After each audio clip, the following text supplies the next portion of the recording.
So, police brutality upon a drug suspect up in Mesa, Arizona, and Canada having some illegal immigration problems of their own with its southern border. So apparently Americans are illegally immigrating. I mean, I guess. Anyway, oh man, well, such an Canada awkward. should build a wall to keep us goddamn Yanks out of their country. It's time to build the wall. All right. So if I'm gonna say build that wall and keep us goddamn American trash out of Canada, because Canada have a lovely prime minister in Justin Trudeau.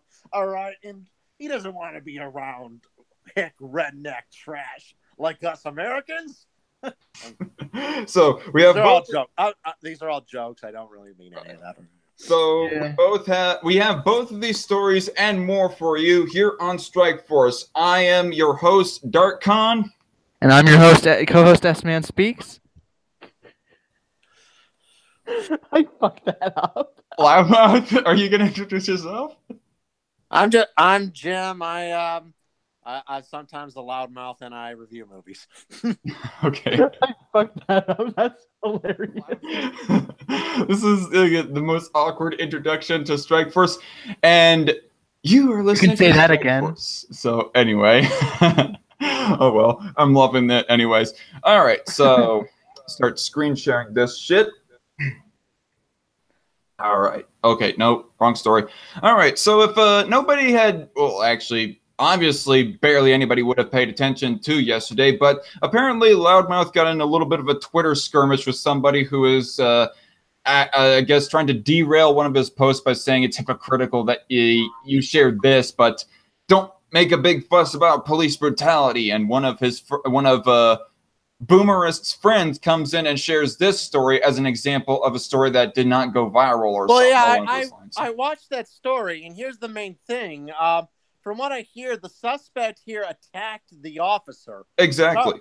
The officer was totally justified in kicking his ass. Yes, at the same time, though, the officer afterwards mocking him, that is pretty unprofessional, though. That's it ain't really right and ain't really showing a professional conduct on the job. I will say that, but in terms of the initial beatdown, I'm sorry, that's totally justified. Okay. And so just to clarify, your issue with Boomerist is not that he was saying that it's okay to abuse a rat like that, but it only seemed like he was minimalizing the circumstance. He was minimalizing the circumstance, and I overreacted, and I apologize for overreacting. But yeah, he even admitted that what he did there was totally inappropriate. He basically tried to derail it when I was trying to bring attention to a criminal act that was going on. And a lot of other bigger people than me did it, so I guess it wasn't as necessary as I thought. But I really just said, whatever little audience that I have, I'm going to try to bring attention to this injustice and try to get this shit taken down. And, you know, like I tagged the FBI, I tagged various animal rights organizations over that video to try to bring big attention onto it. All right. And he comes in there and trying to say I'm a hypocrite because I'm not always talking about police brutality. First of all, we did not outright say he at least implied maybe. Day. I have in the past talked about police brutality, and I'm not saying that that's an issue that's totally without merit to speak about. I just thought him wanting to derail that conversation of a clear act of animal abuse to that was just totally inappropriate at that moment, you know? And I just kind of lost my temper on him, told him, fuck you. Yeah. You know? But you weren't thinking at all that Boomer thought it's completely okay to abuse the animal. No, I'm not. No, he didn't say it was okay to abuse the animal, but he was absolutely minimizing it and trying to distract from what I believe was a serious issue. That's what he was doing, and he apologized for it. So, you know, and I apologize for getting as irate about it as I did. Yeah, that's where the confusion seems to be. Some people seem to have thought that you were saying that it's completely okay. Yeah, that's why I apologized. I kind of... It may have been clumsy... It may have been a bit of clumsy wording, but I did not think in the least bit that you were saying that that he was thinking that it was okay. No, yeah. What it was is kind of a repeat of a repeat of my behavior. In the Bering situation, actually, it was like I was morally right to start with, but then I got too angry about the situation, and it ended up making myself kind of the asshole. But Right.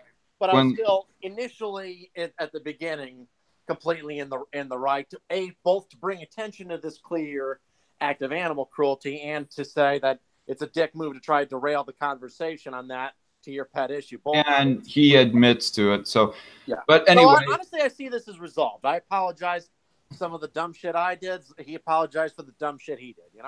Okay, so that aside, one of his friends brought up the issue further of police brutality and brings this up as an example. And it makes me think about the issue of animal abuse going viral, a case of animal abuse going viral versus a case of police brutality going viral. The thing is, with most of these supposed cases of police brutality, it isn't as black and white as that is a very good point. Yeah.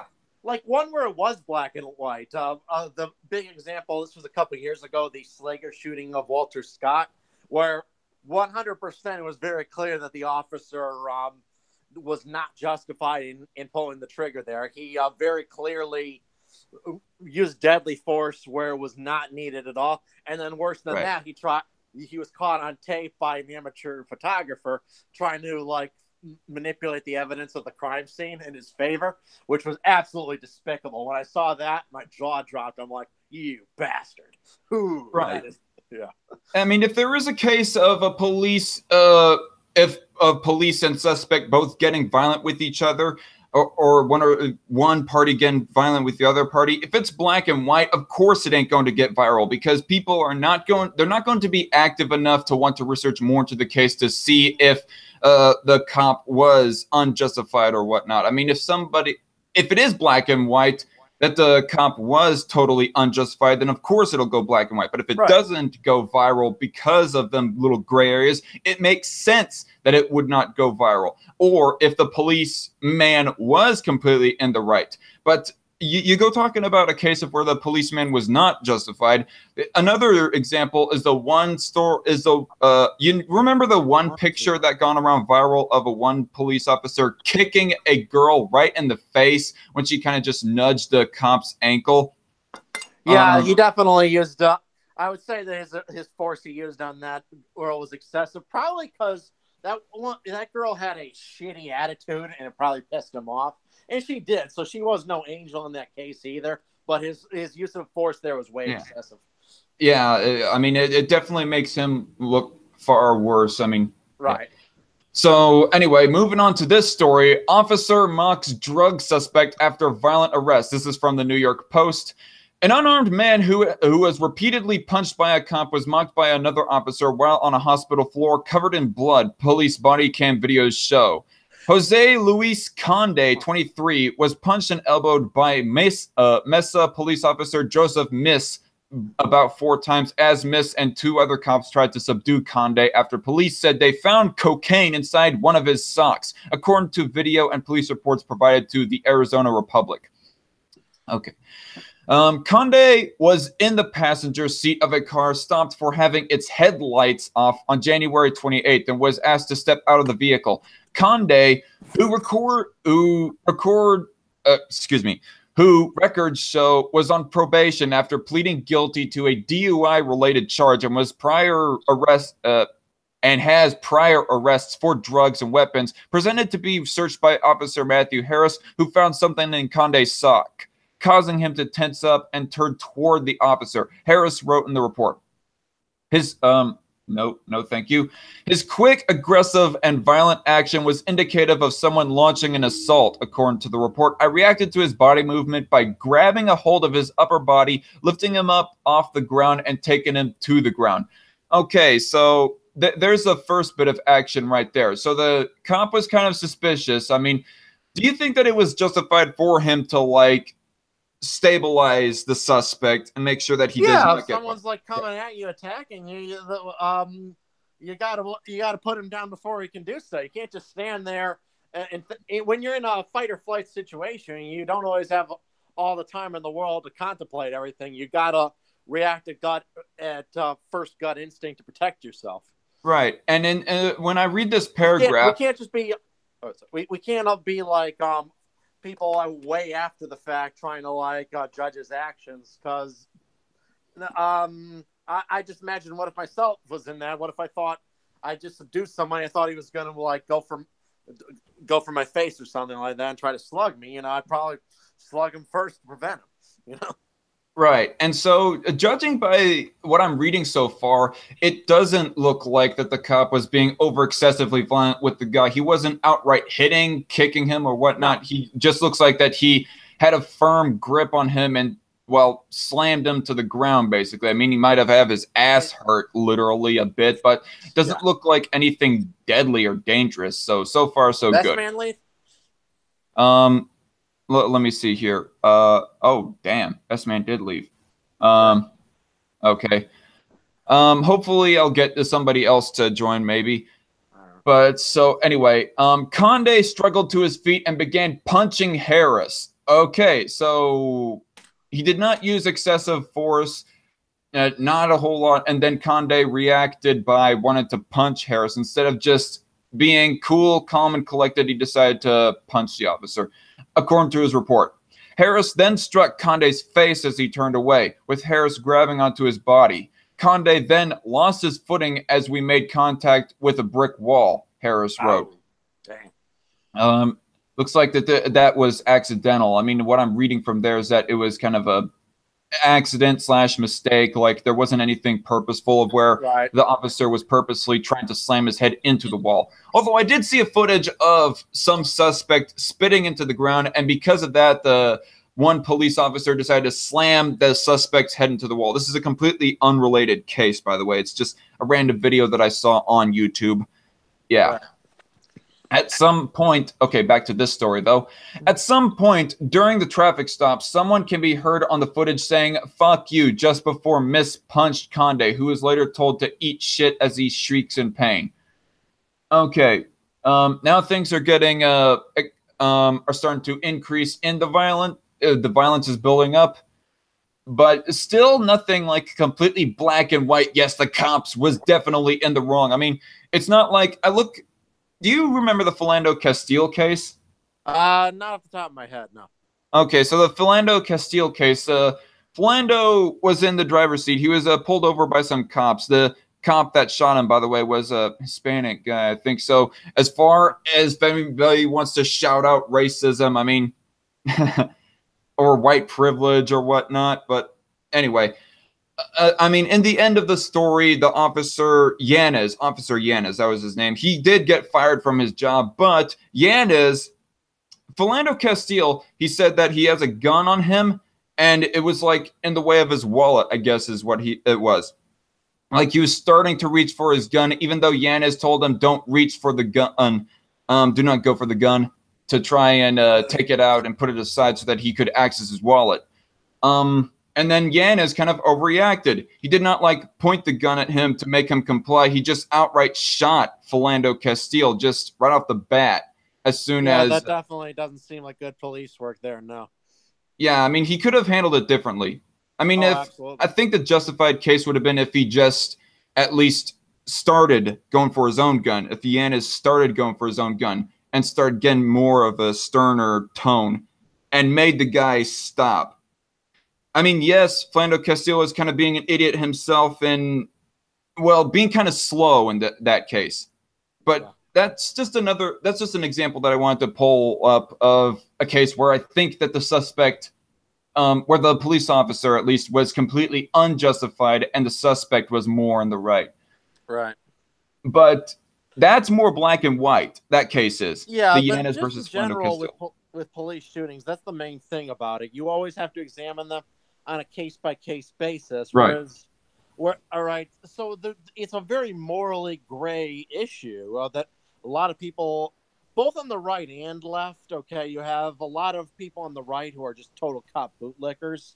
Right. And you have many on kind of the BLM left who are always out every time a cop shoots an unarmed suspect. Not one to look into the context of the story. Yeah, they don't seem to.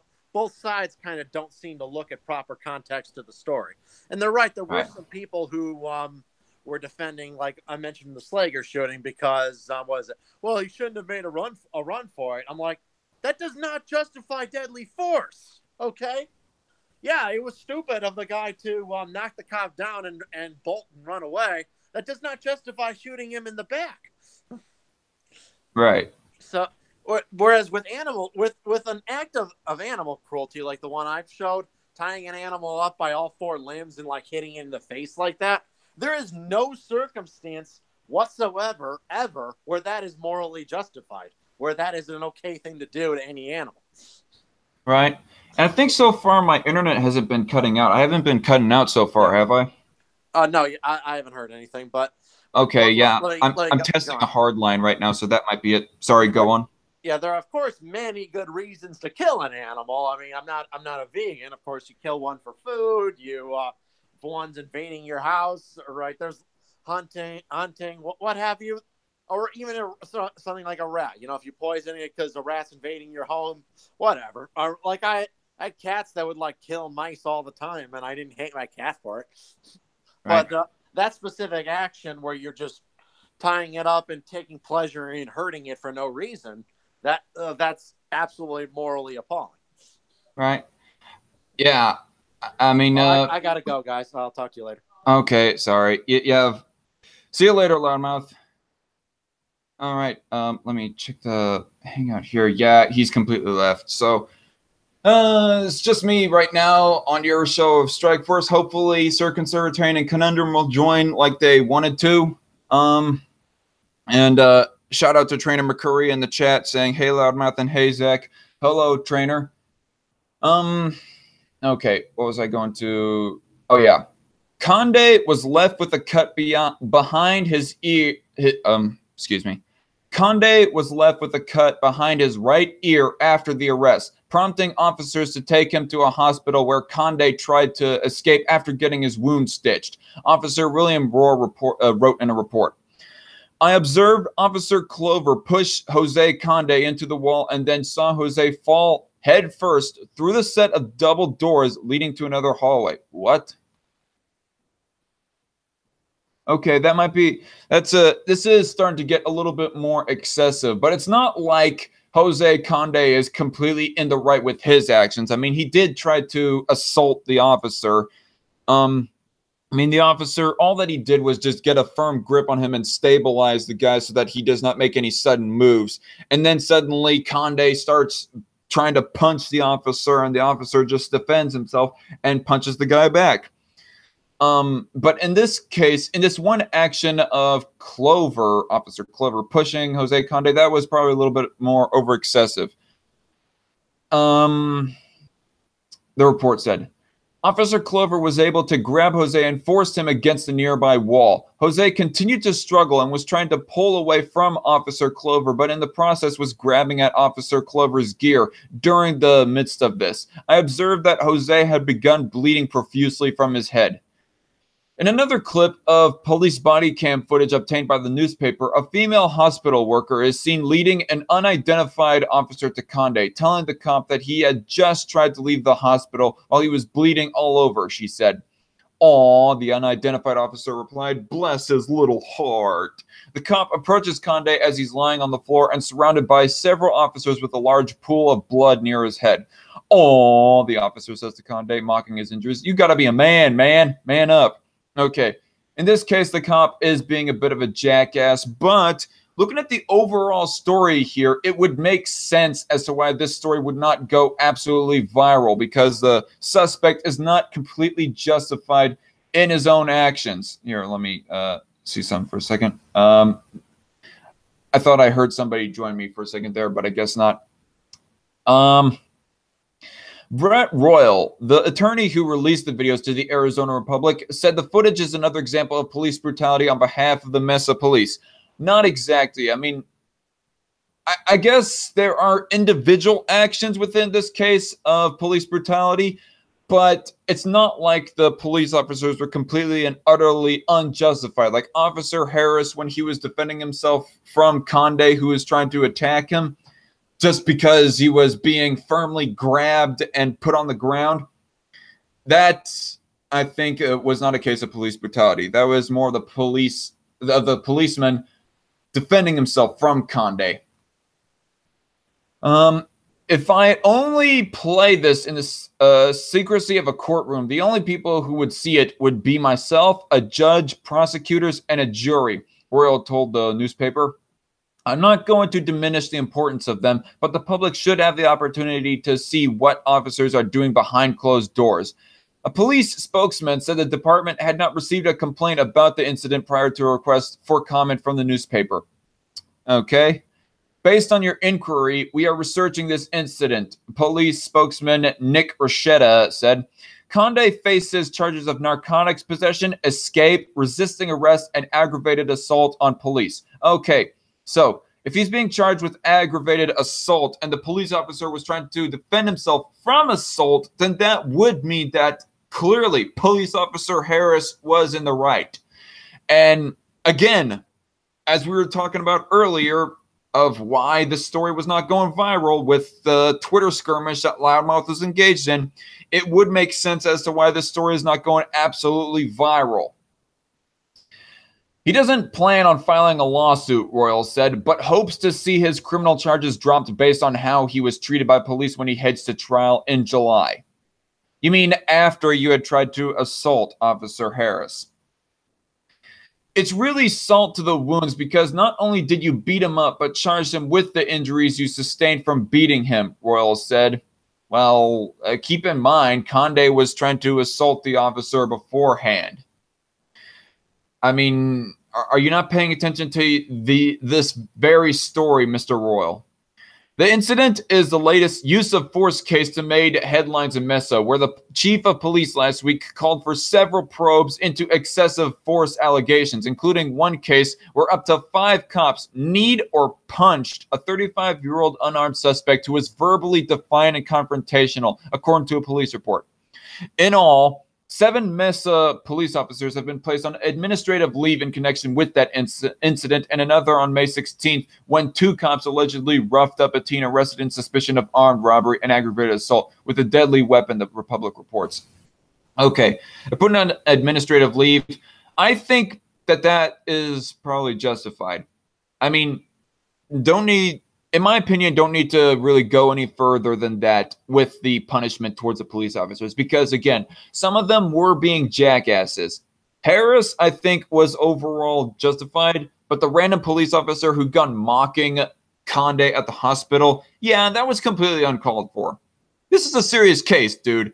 I mean, it's not like the guy... Oh, geez. Anyway, so that's my opinion on this story. Makes sense as to why it's not going viral. It's not completely black and white where completely the cops were in the wrong or completely the suspect was even in the wrong. But I think it's more leaning towards the suspect being enough in the wrong that it would make sense that this case of supposed police brutality would not go viral. Okay, so I got 3 viewers and nobody else has joined. May I join the stream? Trainer asks. Well,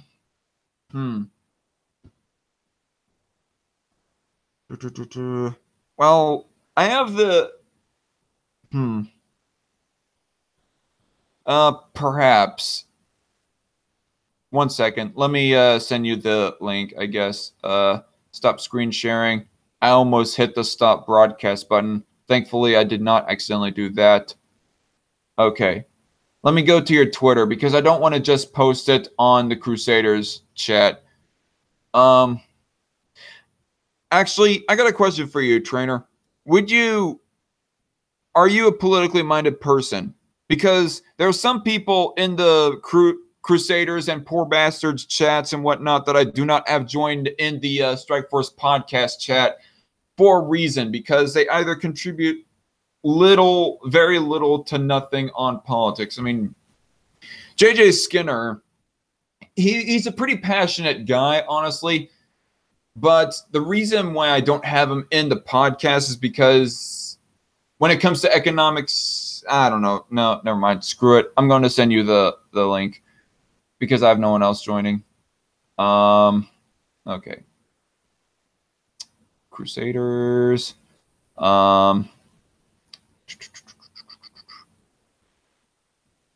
trying to find your profile here. 1 second. I'm open-minded on a few things, but not all, okay? Well, I'm not asking of what your beliefs are, but more like I'm just wanting to get a bead on how much would you be able to contribute to a conversation. You know what? Screw it. I'm gonna follow you too. Okay. Yes, I suppose you can join, trainer.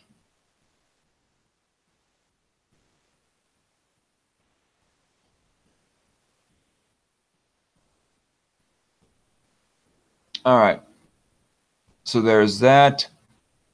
All right. Get back to screen sharing. All right. And so on to the next story. Most people in politics are evil, is what Trainer McCurry says. Well, no, that's not what I meant. Okay, if you're talking about like establishment politicians, yes, most of them are untrustworthy and so on and so forth. Never mind. Okay, so this from Washington Examiner. I had come across this website from, I follow Washington Examiner on Twitter, and I just came across this story on their feed, and so I decided that I want to read this because this seems very interesting. Illegal immigration into Canada, basically. Canada is looking to crack down on illegal immigration at its southern border. Posted by Katie Leach. Leach, oh man, that's that's not a very it's not a very flattering last name, if I'm going to be honest. Hello. Hello, trainer. So, what's up? How was your day? I just got off work. Oh, you did? Well, I just got off of a family reunion that we had this fine Father's Day. Sounds boring. I'm sorry. Well, screw you too, if you're not that a familial type of person. No, I'm kidding. Anyway. I had a family reunion last year. God help us all. Okay. All right. Similar to President Trump working to secure America's border with Mexico, Canada is also now working to strengthen its own southern border. Canadian officials traveled to the U.S. this week to warn immigrants that they can't cross the border into Canada to escape President Trump's immigration policies, according to USA Today. Warn immigrants that they don't cross the border. Okay, I'm kind of getting the implication that Canadian officials are talking to illegal immigrants because that's obviously what Trump's policies are primarily trying to target, and then they go escaping it into Canada to try and avoid those types of punishments. And Canada is all like, no, you're not going to try to escape what's coming to you, and so on and so forth. And by the way, trainer, the way that this works when I have a co-host on, interrupt me and put in your 2 cents whenever, like, stop me in the middle of my reading if you have some to add. Alrighty. All right. So over the past year, Canada has seen an increase of immigrants crossing their border illegally by way of the U.S., namely through New York into Quebec. Royal Canadian Mounted Police caught more than 5,500 illegal immigrants in August alone, a majority of those being Haitian immigrants about to lose protection in the U.S. Oh, okay. You know, when I first came across this article, I was thinking that it was talking about U.S. citizens trying to illegally immigrate. But apparently it's people even further south that are trying to funnel themselves through the United States to get up to Canada. The only reason they're going to Canada is for free healthcare. I guess. I mean, have fun with your wait time with your wait times. Given the spike of border crossings, Canadian representatives have been making visits to immigration hubs in the U.S., including South Florida, to educate would-be immigrants on Canada's immigration policies. However, those who seek legal immigration in Canada might have a hard time getting approved. Roughly only 8% of asylum applications have been approved, and many of those denied are being deported back to their home countries. Canadian officials have previously been an outspoken voice in the global immigration crisis. End of article. All right. Letting you know now, if you hear gunshot shots, I'm playing Fortnite. Oh, okay. I see. Just letting you know ahead of time. What are you playing it on? Are you like able to screen share it and whatnot? I'm on PS4.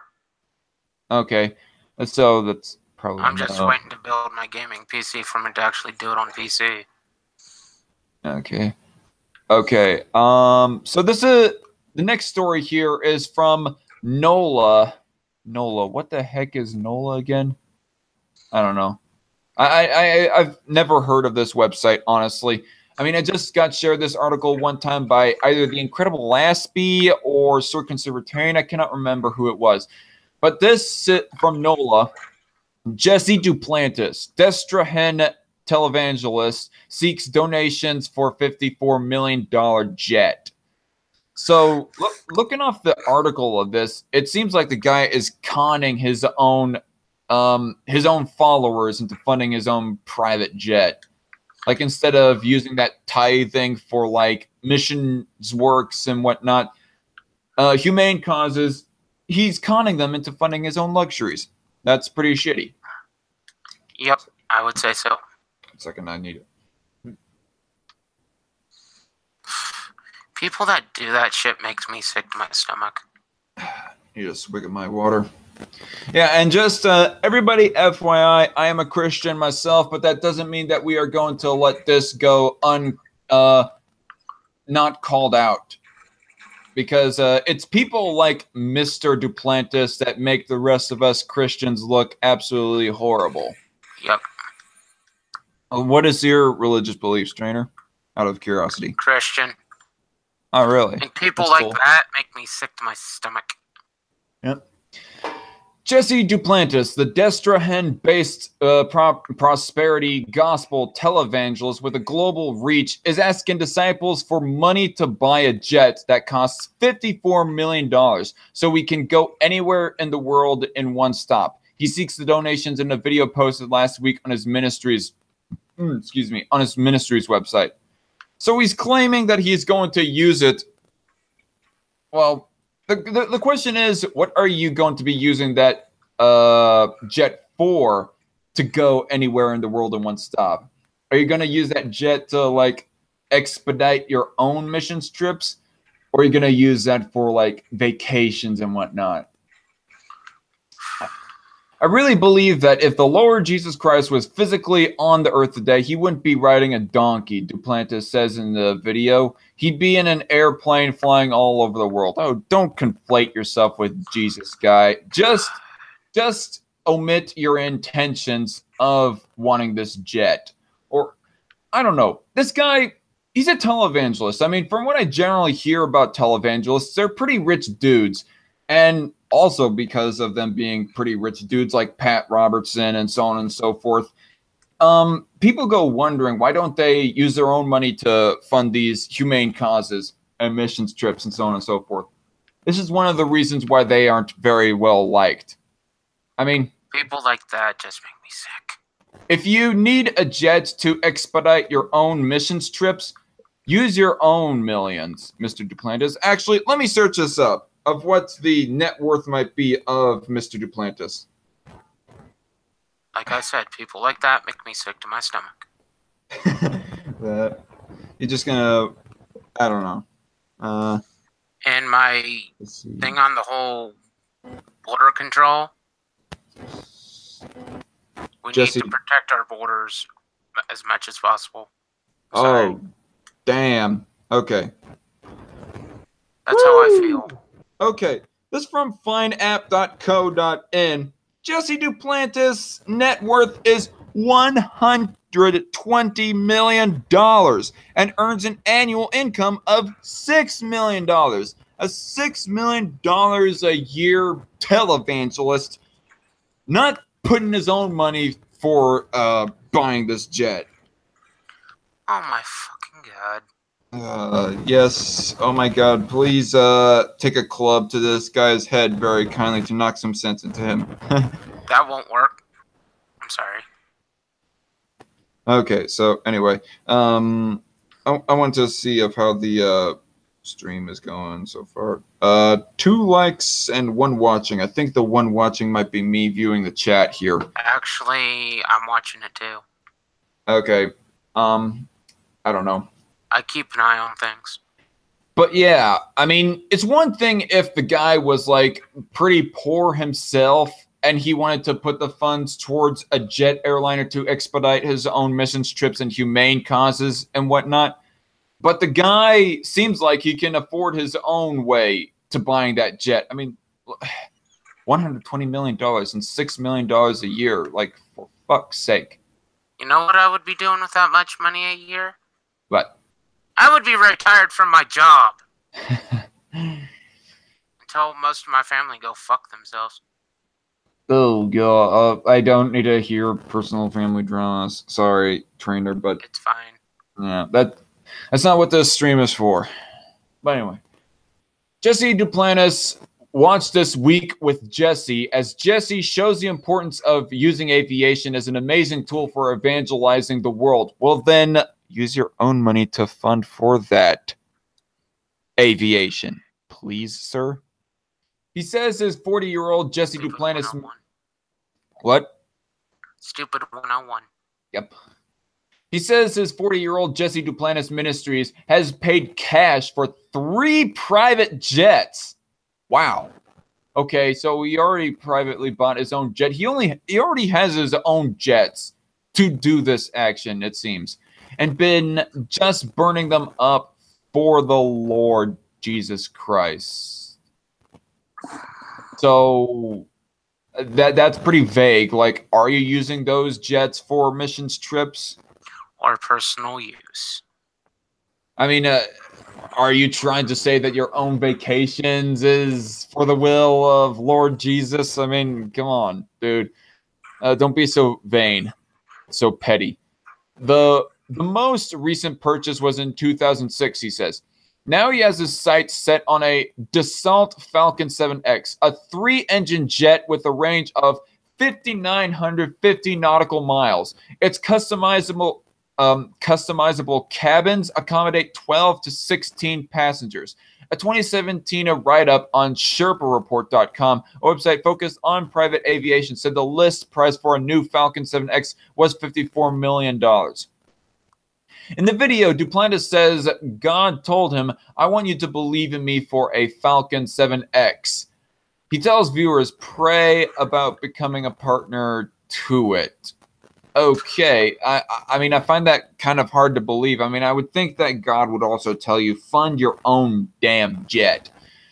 Duplantis' solicitation comes 4 months after another televangelist, the Newark, Texas-based Kenneth Copeland, announced he had bought a new Gulfstream 5 jet. That aircraft, when first sold in 1998, carried a $36 million price tag, the Christian Post reports. Okay. In 2015, okay. So, announced he had bought. So there is nothing said in that story as to whether or not the guy used his own money or if he used other people's donations. So it's not as black and white as to whether or not Mr. Copeland used other people's donations, but Duplantis is using other people's donations. So piece of crap move there, Duplantis. In 2015, Duplantis and Copeland defended their use of private jets. In a segment on Copeland's television program, they argued that commercial planes were full of a bunch of demons. Okay, I mean, you have any concrete evidence for that? I mean, people say that it's demonic if I was to like put up the 666 sign myself, but does that suddenly mean that does that suddenly mean here? Let me just do this right now to annoy all the freaking Illuminati conspiracy theorists. Does that mean that I am demon possessed now? That's me being edgy, by the way. Does this mean? Does that mean that I am a demon or something? I mean, there's also another context for that symbol, is that it's the okay symbol as well, but. I mean, for him to be making the accusation of a bunch of demons, that's a rather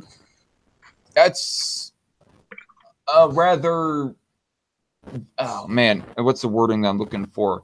Accusation, like it's a rather serious accusation for you to be making, dude. And off of what evidence are you basing that off of?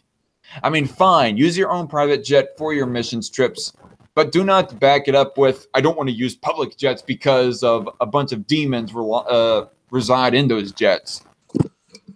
That will bog down their busy schedules with prayer requests, the Washington Times reported. Do I hear another guy? Okay, never mind. I thought I heard somebody else joining. All right. No, that would just be me. Okay.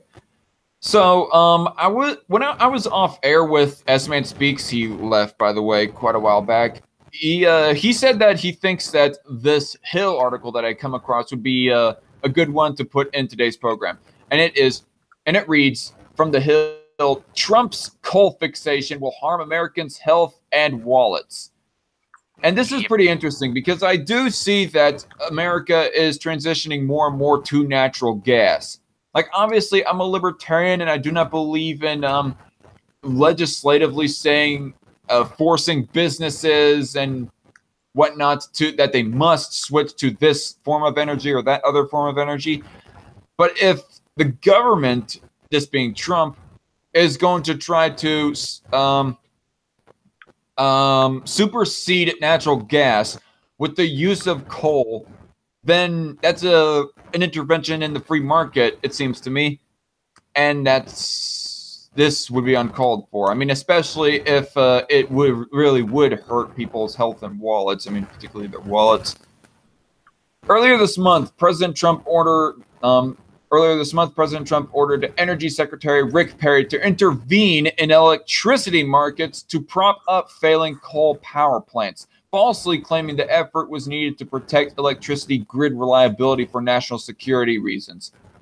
Okay, like, that's kind of an unbacked statement in of itself. Like, I know that, again, like I said earlier, I know that the U.S. is transitioning more to natural gas, and so maybe this is a very unneeded move, but I hope that the Hill puts out the evidence of saying that the country, yes, is transitioning more to natural gas to kind of back up their own statement there. In truth, the action amounts only to a war on the working and middle-class energy consumers Trump claims to care about, all to indulge his political fixation with saving coal. Like, yeah, do we really need to save coal if we're transitioning to natural gas? I don't think so. Yet this unprecedented intervention in electricity markets is only the latest Trump decision that would raise consumer energy costs and put taxpayers at risk. Leaving the Iran nuclear deal, for example, put upward pressure on global oil prices, increasing gasoline prices average Americans pay at the pump. Well, as far as the Iran nuclear deal, I mean, let's tap into our own oil reserves rather than being so reliant on foreign nations. That's the easy fix to that, for crying out loud. Exactly. The administration has also developed a plan now at the Office of Management, and also that would kind of explain the increase in gas prices, because I have been noticing that. Like, it went from $2.40 something in April and May to like $2.60 something to $2.70 something even. Where are you at again? Right now in Wichita, Kansas. I'm in Kansas. Where do you live? You're only 6 hours from me. What? You're only 6 hours away from me. Oh, okay. I thought I'm you near said the Colorado border. Okay. I thought you said it was $6 for you, and I was like, "Holy shit! No. What state do you live in? Hawaii or something?" No, you're only 6 hours away from me. Okay. Yeah, I heard you. Yeah, I heard you the second time. Yeah. Okay. So, the administration, but yeah, that's my fix to that. Tap into our own oil reserves rather than being so reliant on Iran. The administration has also developed a plan now at the Office of Management and Budget to roll back fuel efficiency increases, even though when Trump met recently with auto companies, their CEOs said they were not looking for a rollback. Excuse me. You're excused. Freezing these standards will cost buyers more than $1,600 over the lifetime of a new car, mostly through additional fuel consumption, according to EPA's own analysis, and will increase U.S. reliance of foreign oil. Wait. Over the lifetime of a new car, mostly through additional fuel consumption, according to... That doesn't make any sense. How will this increase U.S. reliance of foreign oil if we're going to still have coal? I mean, if you're going to replace all the natural gas usage with coal, I don't see how that would increase the reliance. I mean, yes, you might have an argument that it might increase the price of people's energy bills, but I don't see how this action alone would increase the U.S. reliance on foreign oil. Last year, the administration attempted to coerce the independent Federal Energy Regulatory Commission to subsidize coal and nuclear power, again falsely claiming grid security benefits. Instead, the 5-member commission, including 3 Trump appointees, unanimously rejected the proposal in January. That effort, like Trump's latest foray into electricity markets, was widely seen within the industry as a radical attempt to undermine competitive electricity markets that had benefited consumers, made U.S. industry more competitive through lower power prices, and enjoyed bipartisan support for decades. Okay, so yeah, this is looking like a case of crony capitalism, or corporatism, as it is also called. You got the president of our own country, the leader of our own nation, intervening in the free market, trying to prop up one business over another business. This is a clear case of corporatism, and I don't approve of this. Trump, you're looking disappointing in this case. Like, overall, I gotta say that I look at Trump as disappointingly, if not neutral on him. But there are some cases that I do think that he done all right, like getting out of the Iran nuclear deal. And pushing for peace in North Korea, but this is another case of disapproval towards him, in my opinion. Oh, how much did you say gas was near where you're at? 260 something. Right now, at one of the gas stations, it's 266 where I'm at. Okay. Well, it's obvious that it's going to be roughly the same since we don't live that too far away from each other, apparently. And both plans would only benefit a handful of highly coal-intensive utilities like First Energy and coal mining companies like Murray Energy, whose CEO, Robert Murray, recently gave $1 million to the Trump's campaign PAC while explicitly lobbying for a preferential treatment of coal. Preferential treatment. That's not very free market if you're going to take preferential treatment. In fact, new documents show the White House took specific actions to limit coal regulations based on memos from Murray. Even right-wing conservative critics are crying foul, calling the effort swampy. Okay, I'm not for... they would have to obviously go into the details of what regulations we're talking about, but I am not for heavy regulations on coal. Even if we're switching to natural gas, I'm not for heavy regulations on the market. I mean, assuming that these are unnecessary regulations, at least. Coal is losing market share because natural gas... Okay, now it's getting into the evidence that is replacing... of the thing that's replacing coal. Coal is losing market share because natural gas and renewable energy are becoming very cheap, and because utilities do not want the burden of cleaning up coal's dangerous pollutants, including mercury, sulfur dioxide, and nitrogen oxide. Okay, so thank you for providing that piece of evidence, Hill. Making the case that I was trying to talk about all along. I found natural gas is slowly replacing coal. Coal's toll on air quality and public health is massive, costing Americans between $350 billion and $880 billion per year and accounting for more than 10% of all healthcare costs, according to a 2015 study by experts at EPA. Okay, so it's done by the EPA. I would prefer if the study was from something other than a government bureaucracy like the EPA. Maybe an FBI report or something like that, or non-profit organization. Or how about What's that one organization called that is health related? Health and Human Services. I think that's what it's called. I think a Health and Human Services report I would rely on better than an EPA report. But nonetheless, this doesn't change my mind either which way on this issue. Like, it's still shady that they are preferring coal over natural gas, even though natural gas is slowly replacing coal. But this is a big if this is true, even though this is coming from the EPA, if this is true, then it would make more of the case as to why we should not be taking preferential treatment of coal over natural gas.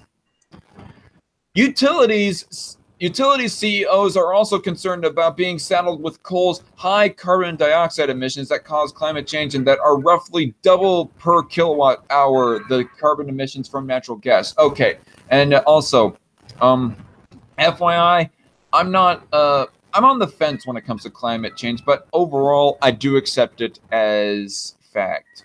And mostly for the sake of throwing a bone to all the climate change alarmists, I say, yeah, let's switch to natural gas. But other than that, considering the reason why I am so optimistic regarding climate change and not so pessimistic about it is because I have an optimism that the country, the United States, and maybe even the whole modern Western world will slowly switch to natural gas. But apparently, Trump is slowing down that transition. I mean, the heck, Trump, you're just making yourself look bad to all the climate change alarmists and whatnot. To be honest, he's making himself look like a giant ass. Doesn't he always? Like most people in politics? Yeah. I mean, there's a very few people that make themselves look like an overall ass. Like, a person can have some jackass moments, but that doesn't mean that their overall persona is a complete and utter jackass. Okay. Okay, I already read that. Nicholas Aiken, CEO of American Electric Power, a major utility that uses coal and generates power in a... Okay. Nick, that was the phone from Trainer McCurry there. Nicholas Aikens, CEO of American Electric Power, a major utility that uses coal and generates power in 11 states, has said carbon emissions will eventually be regulated. There will be something in the future on carbon control. So there's no question that the industry is moving forward with cleaner energy. Yeah, and I'm not for those regulations. And to disincentivize people from pushing for those regulations, let's let the market transition to a cleaner method of power, that being natural gas, for crying out loud. From our partners, Candace Owens goes off on Ellen Show bullies. Okay, I don't care for Candace Owens in the least bit. Exelon CEO Chris Crane took issue with the administration's claim of a grid emergency and said he would much prefer a market fix. Yes, thank you, to problem of coal and nuclear plants being less competitive. Thus, Sorry about that. Damn, that was loud in my ear. Sorry. Okay. So anyway, we have like another CEO saying that he would prefer if there was a free market fix instead of a government fix to the issue of the transition of energy from a dirtier energy, that being coal, to a cleaner energy like natural gas. That being Exelon CEO Chris Crane taking issue with the administration's claim of a grid emergency and said he would much prefer a market fix to the problem of coal and nuclear plants being less competitive. Thus, Trump would actually be forcing utilities to use more coal than they want or need to. Yeah, I mean, this is pretty anti-free market of Trump. I mean, I think even a good majority of conservatives would agree with this. National security experts, for their part, are stunned and dismayed that the administration is preparing to use an obscure Cold War-era provision intended for wartime emergencies for this purpose. None of this accounts for the already huge and growing costs of climate change impacts to American consumers, homeowners, taxpayers, businesses, and local governments. While Trump can... Okay, let me... Let me see here. Okay, we're almost done here. While Trump continues to deny the irrefutable connection between carbon dioxide emissions and climate change, okay, the writer here is being rather arrogantly objectivist in the debate on climate change. Like, I don't think that the debate is completely shut down. There are still some confusions that I have, even with the issue of climate change, that need to be clarified. So it's not like it's irrefutable connection. And by the way, this is coming from somebody who does not deny climate change. But I still do think that there is a bit of a debate. And hopefully we are going to see that debate more on Tuesday on S-Man Speaks' channel, where I get to mod Humane Mind, debating somebody over overpopulation and climate change. Hopefully we can find an opponent for that debate. Peer-reviewed studies show that increased temperatures due to global warming made Hurricane Harvey and other storms last year more powerful and expensive. The thing is, though, from what I generally hear, is that the amount of severe hurricanes have been decreasing over the last few years, ever since Katrina. I mean, okay. What's that I'm hearing in the background? My TV. Okay. I'm just playing God of War. I see. Sorry about the noise. It's all right, but down. Yeah, perhaps turn it down, please. Better. Yeah, a whole lot more. I'm going to Can shut I give my this input on this? Oh yeah, of course. I mean, I was expecting you to. You gotta like jump in, man. But go on. I didn't want to be rude and interrupt. All right, go on. If we keep using fossil fuels, you know what will happen to us? But the ozone layer will disappear, the sun will reach the Earth, and everything will be scorched, and we'll all be dead. Okay. I mean, I'm not really here to debate climate change, but still, I can agree with climate change. I hope this isn't an offensive term that I am using to like smear people who do believe in climate change, but I'm on the side of climate change alarmists, not with that metric, but on the metric that we should transition more to natural gas. I mean, yeah. Like I said, I'm not so much of a pessimist about it, but I'm more of a on their side on a free market approach to the issue. Because the free market, yeah, capitalism, Owen, is transitioning to natural gas, just naturally going towards that. Transitioning from coal to a cleaner energy source being natural gas. The cost to American taxpayers of hurricanes made larger by warmer Gulf of Mexico waters in 2017 alone is already more than $130 billion and still rising. Okay. In fact, huge storms and hurricanes are most exacerbated by climate change, caused by far the greatest harm to electric grid reliability the administration claims to want to protect. As the shameful events in Puerto Rico in the aftermath of Hurricane Maria and in Houston after Hurricane Harvey made clear, American citizens in most of Puerto Rico went months without electricity, and a new Harvard study says the lack of power played a role in the deaths of thousands more citizens than previously estimated. That kind of makes sense. I mean, people being on pacers and breathalyzers and so on and so forth, like, there's some people, and, yeah, not to mention the energy to sustain the state of their food with refrigerators and whatnot. I don't know. I'm not going to get much into it, but it makes sense. I'm just going to leave it at that. During the campaign, Trump boasted that he could save coal, though even his allies like Robert Murray say it will be impossible to bring back coal mining jobs. The thing is, though, Trump, you're not going to save coal by deregulating coal or any pro-free market approach to that. There's no pro-free market approach to quote-unquote save coal. You'd have to intervene and engage in corporatism and crony capitalism and taken preferential treatment, which is completely anti-free market, to quote-unquote save coal, which is what you're doing right now, and that I disapprove of as a free market capitalist.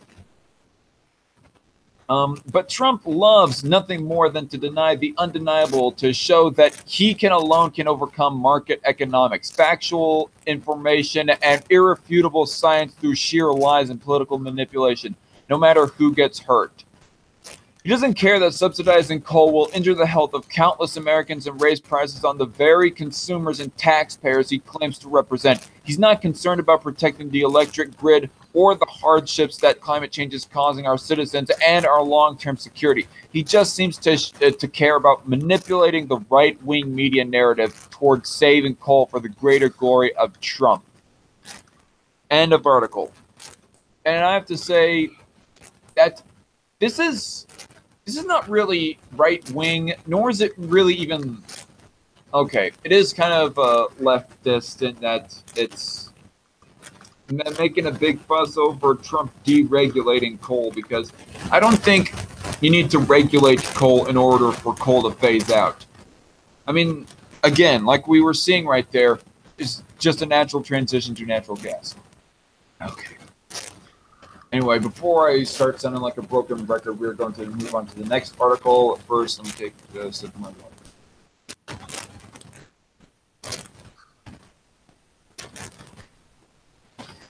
Do you have anything to say on top of that, Trainer, or have you already spoke your piece on that issue? I already gave my piece.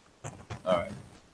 So, this from Business Insider. Middle-class Americans made more money last year than ever before. The reason why I came across this article is because there was a Tuesday stream on the Humane Minds channel that I was part of, and we were talking about economics, the economic situation of America. And Cult of Ham was in that stream as well. And I was kind of wanting to bring up this article, but never got the chance to. The claim that Cult of Ham regularly likes to make is that the middle class has been getting in worse and worse shape for the last 30 years. And I have to say that he is like only half true on that. If he's half true, that also means that he's half false on that statement, as shown by Business Insider, because they are making more money than ever before. At least last year, anyways. So, anyway, this reads, America's middle class is booming. Between 2015 and 2016, U.S. median household income rose 3.2% from $57,230 to $59,039, according to a new report released by the U.S. Census Bureau on Tuesday. It's now the highest income year on record, beating the previous high of $58,655 in 1999. All numbers are adjusted for inflation. Okay, thanks for giving us that disclaimer right there that they're adjusted for inflation. The U.S. poverty rate simultaneously declined about 1% to 12.7. Wait. The U.S. poverty rate simultaneously declined about 1% to 12.7%, returning to nearly the same level as in 2007 prior to the recession. In total, 2.5 million fewer people were in poverty in 2016 than in 2015. Okay, so it kind of makes me want to give like a second thought to Obama when it comes to economics. I mean, I do not think that this is, yes, a great thank you to Obama, but he was not like the economic destroyer that everybody had predicted that he would be. But he did not help the economy that much because we still have a pretty weak labor force participation rate in the country. There's still that issue. But if people are slowly getting more and more out of poverty, well, then that's good, and that kind of serves against the narrative that the middle class is just getting worse and worse off. Plus, okay, I do not remember if I read the statement. In total, 2.5 million fewer people were in poverty in 2016 than in 2015. Plus, almost every demographic group experienced a rise in incomes last year, according to the census, thanks to more Americans securing full-time and better-paying jobs. A total year-over-year rise of about 2.2 million workers. I cannot remember what the exact number is, but I think it is at least 5 million Americans that had dropped out of the labor force participation rate.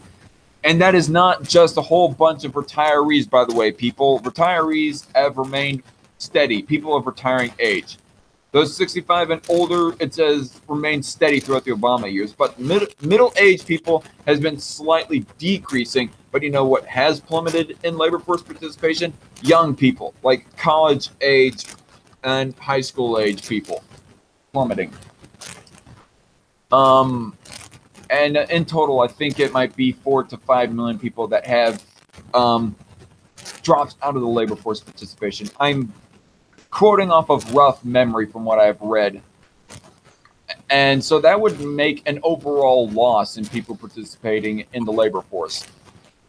While that's a positive indication of the ongoing recovery for the middle class, the increase isn't necessarily a boon for the average household. Sorry, was there something you just want to say, Trainer? No, just sighing because my feet hurt. Oh. What were you doing? Like going on a long walk or something? I was on my feet pretty much all day at work. I see. And on your point of teenagers and whatnot and college students, most of them are too damn lazy to get off their asses and get a job. Right. Hell, I work full time, and you see me bitching and complaining? No. At least I'm earning my keep in this world, unlike most people. Yeah, I mean, I work full-time myself. I do not like the fact that I get so much overtime, but I don't make it like a big issue.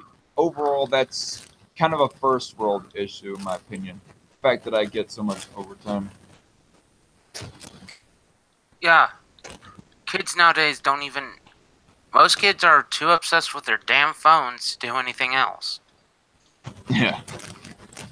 The annual median income rise breaks down to an extra $150 a month before taxes. With the rising cost of healthcare, you know what? I'm going to let me check Twitter here for a second. I want to see if there's anybody liking the Strikeforce podcast.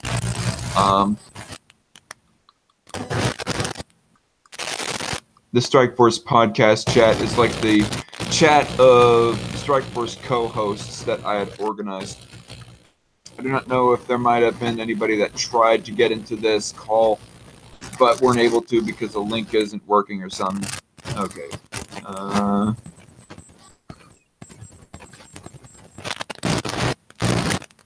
Okay.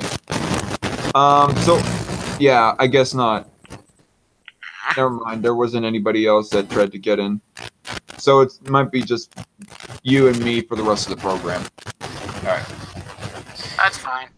The annual median income rise breaks down to an extra $150 a month before taxes.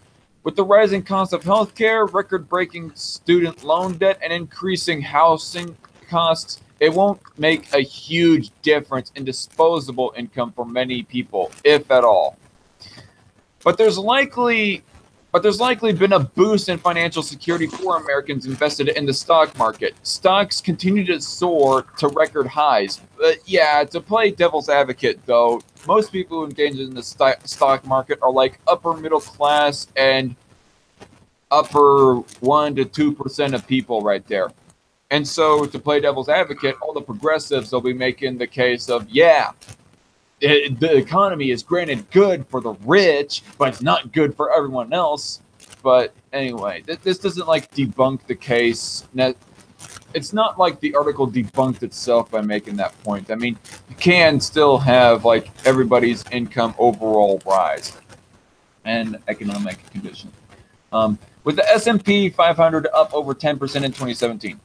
The index, which represents the 500 largest publicly traded companies in the U.S., has grown by over 250% since its lowest point in March 2009 during the financial crisis.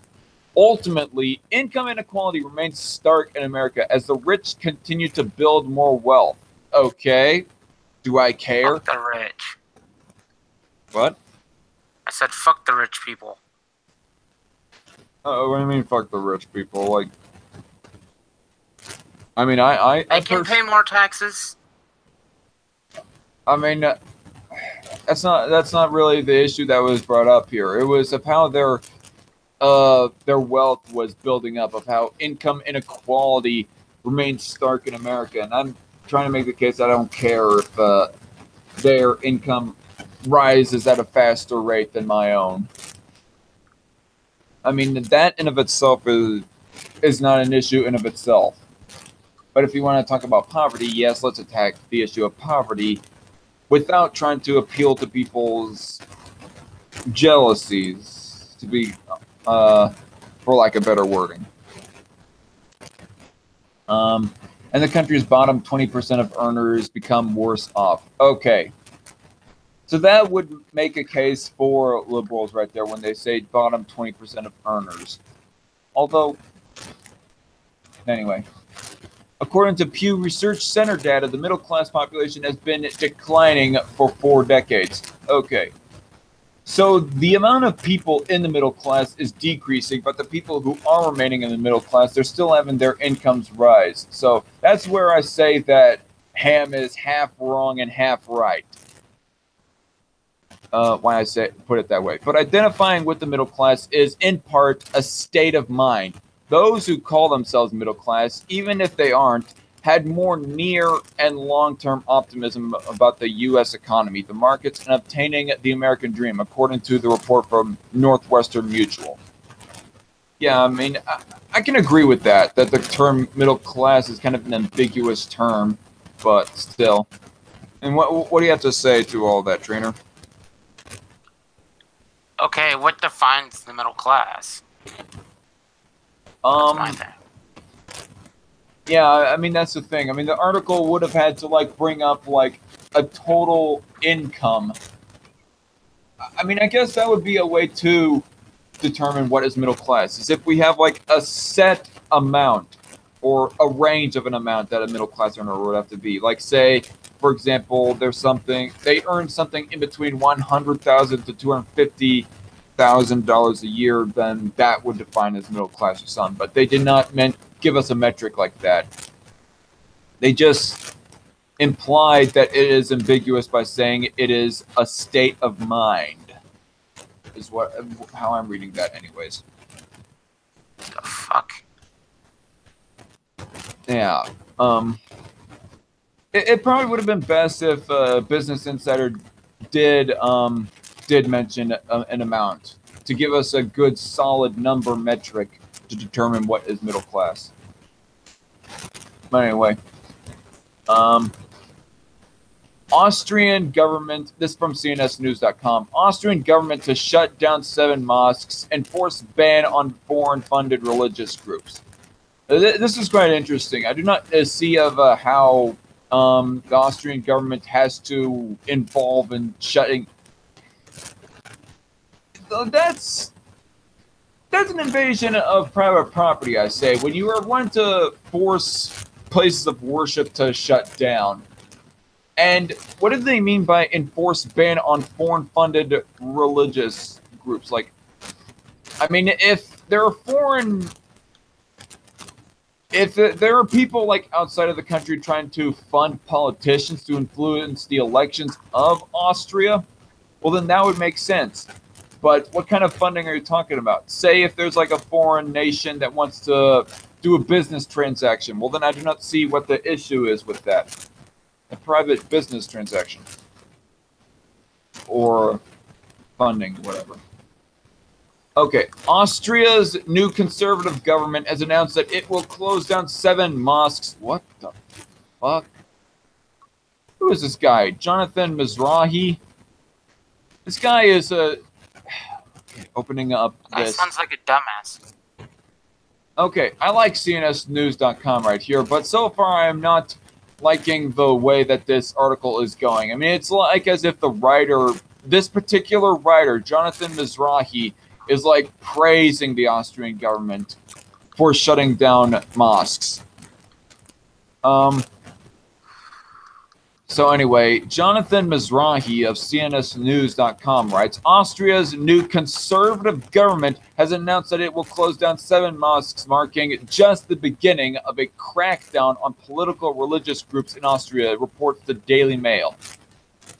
Okay, the thing is with CNSnews.com, they are themselves typically a right-leaning conservative / libertarian website here. I mean, I rely on them for like for economic information and immigration information, but when it comes to religious information, when it comes to issues of religion, I find their articles to be to take them with a grain of salt at best, and biased at worst. And this guy right here, he's titling a government that seems to be acting pretty authoritarian as conservative.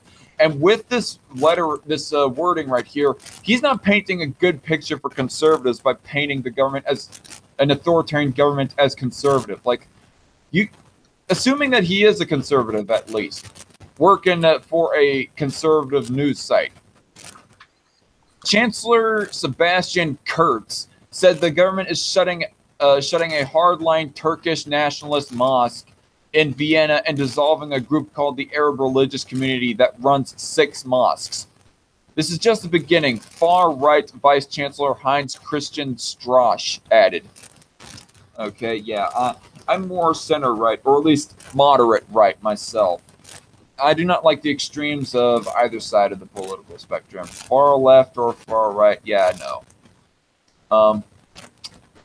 Okay, and so what if they're like Turkish nationalists or whatever? I mean, a group of people can follow any cause that they want to, and it's not your business to shut down their private property just because they support a cause that you don't approve of, Mr. Government, Mr. Chancellor. I mean, so they want Austria, the country of Austria, to become majority Turkish. So what? I mean, I might not. I mean, I could or could not agree with that, maybe, but that's not my business to tell them what they should or should not believe, much less shut down their private property just because they hold such beliefs. Sorry, what were you saying, Trina? My thing is, government needs to stay out of out of religion. Yeah. I mean, they don't, they'll kind of fuck their own selves in the long run. Government stays out of religion, and religion stays out of government. I mean, that's kind of the philosophy of many people who believe in separation of church and state. That's how it should be. If they can't figure that out, there's something fucking wrong with them. Okay, so in addition to closing mosques, the Austrian government also plans to more strictly enforce a law passed in 2013 that bans foreign funding of religious groups. The move, Kurtz says, is an attempt to curb radicalized political Islam in Austria. Political Islam's parallel societies and radicalizing tendencies have no place in our country, Kurtz told a news conference outlining the government's decisions, which are based on that law. The Austrian government plans to continue this initiative throughout the entirety of Chancellor Kurtz's term. Okay, I say if there is like if there's something in the Austrian constitution that gets violated by radicalized Islam, well, then I think that might be a good case to be made to take action, governmental action against this. But if not, if there is nothing at all that these Islamists or whatever are doing to violate the Austrian constitution or whatever, then that would be the case to not take any action, for the government to not have to intervene in shutting down mosques and so on and so forth. Okay, let me try and reword that. If there is a case where the Islamists are trying to invade the Austrian constitution or some or other, there could be a case made that they might have to take government actions in this sort of way or another sort of way. But if they aren't making any attempts to violate the Austrian constitution or whatever, then there is no case to be made to shut down mosques and so on and so forth. And that's what I have to say about that. That's all that I have to. That's all that I have in articles. What do you have to say before I stop the broadcast, Trainer? Nothing really, just. Okay. So, out of curiosity, You are for increasing taxes, income taxes on the rich? Yep. Rich people should be taxed more than the lower class. I'm sorry. I mean, I don't think hardly anyone would disagree that overall the rich should be taxed a higher percentage of their income than middle class or lower class people. But it's the amount that we disagree with. I mean, I don't disagree with the idea that rich people should pay a higher percentage of their income than lower class people. But I don't think that income taxes have to be over 30% and so on and so forth. I mean, the thing with income taxes, corporate income taxes and personal income taxes, that makes business owners, that drives away business owners and makes them want to move overseas. And so therefore, in a way, we get less revenue. We lose their revenue when they want to like put their money overseas because they think, oh, taxes are too high and so on and so forth. Like you were saying about the oil. We have freaking oil sitting in the freaking ocean. Why can't we use it? Yeah. Instead of relying on Iran and Saudi Arabia and so on and so forth. Hell, I have a good friend of mine a couple of years ago. He went to work on a freaking oil rig down in Gulf. Okay. But that was a short-lived job because of the fucking hurricane. I see. Okay. Yeah, so that was a pretty interesting stream. We talked about a little bit about Twitter drama at the very beginning of this, and then we transitioned to talking about a police brutality case, and we talked about all these other stories. It was a pretty healthy stream, I would say. I mean, I wish more people would have joined. I mean, after what you last said in the chat, Trainer, nobody else had joined in the chat. That's kind of a crying shame, I say. But, oh well, I'm glad that you could have joined me, Trainer. Yep. And so anyway, that's all I have to say. And I am the Dark Conservatarian, and this has been Trainer McCurry. Again, thank you, and thank everyone else who has watched and who will watch. Hopefully, will eventually get around to watching this, because some more views on these shows would be nice. But that's all I have to say. I'm the Dark Conservatarian. This has been Strike Force, and signing out. God bless.